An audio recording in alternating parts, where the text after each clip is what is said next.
හැමෝම හිටියේ නේද මෙන්න මේක හදන්නේ කොහොමද කියලා. මේ වගේ හැඩයක් තමයි අපිට මේකේ බලා ගන්න පුළුවන් වෙන්නේ හැදුවට පස්සේ.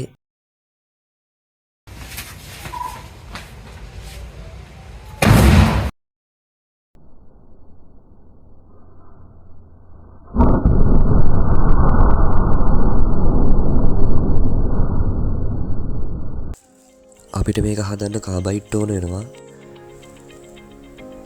බෝතලේ උඩ කොටසක් ඕනේ. ඊට පස්සේ මිලිමීටර් 110 එන්ඩ් කැප් එකක් අරගෙන මේ මූඩිය දාන්න පුළුවන් විදිහට ඒක හිල් කරලා හිලක් හදාගෙන මේ මූඩිය දාලා හොඳට අලවන්න. නැත්තම් පිපිරෙද්දී ඒක ගැලවිලා විසික් වෙන්න පුළුවන්.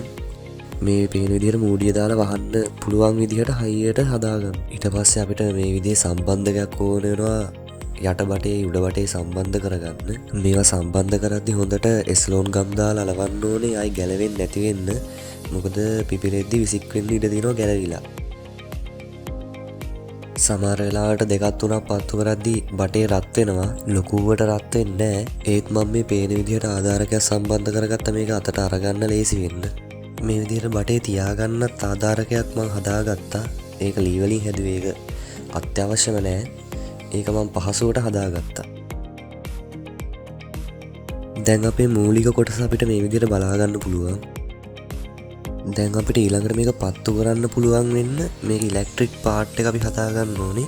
ඒ කියන්නේ කරන්ට් ෂෝට් එකකට වගේ තමයි මේක පත්තු වෙන්නේ. මැගින්ටෝ ෂෝට් එකකට හරි ඉලෙක්ට්‍රික් ෂෝට් එකකට හරි මේක ඇතුලේ හැදෙන ගෑස් එක පත්තු කරන්න පුළුවන්. ඒ පත්තු වෙන සද්දේ තමයි එළියට පිට වෙන්නේ. මම මේක ඉලෙක්ට්‍රික් ෂෝට් එකකින් පත්තු කරන හින්දා මම මේකට වෝල්ට් 24 පවර් පැක් එකක් පාවිච්චි කරනවා.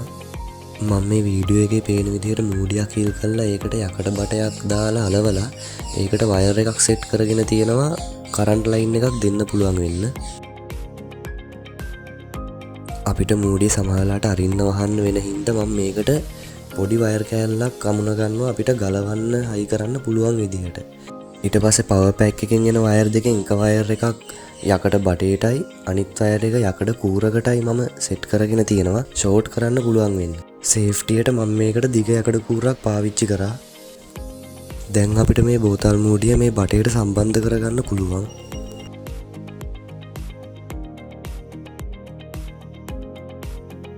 දැන් අපේ සියලුම වැඩ ඉවරයි.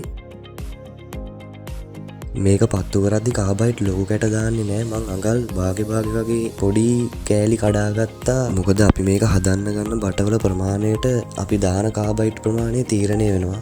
මේ විදිහට පොඩි කාබයිට් කැටයක් බටේ ඇතුළට දාගෙන ඒක බටේ යටටම යවා ගන්න ඕනේ. ඊට පස්සේ වතුර බෝතල් මූඩියක් වගේ පොඩි ප්‍රමාණයක් එකතු කරනවා. තප්පර 15කට 20කට විතර පස්සේ මෙහෙම දුමක් යනවා බලා ගන්න පුළුවන්. ඊට පස්සේ අපි පවර් පැක් එක කරන්ට් එකට ප්ලග් කරලා කම්බි කූර ආධාරයෙන් මූඩිය ෂෝට් කරගන්න ඕනේ.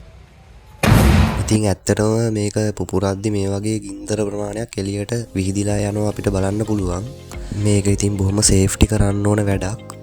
ඔන්න ඔය විදිහට තමයි කාබයිට් ගන්න එක හදන්නේ.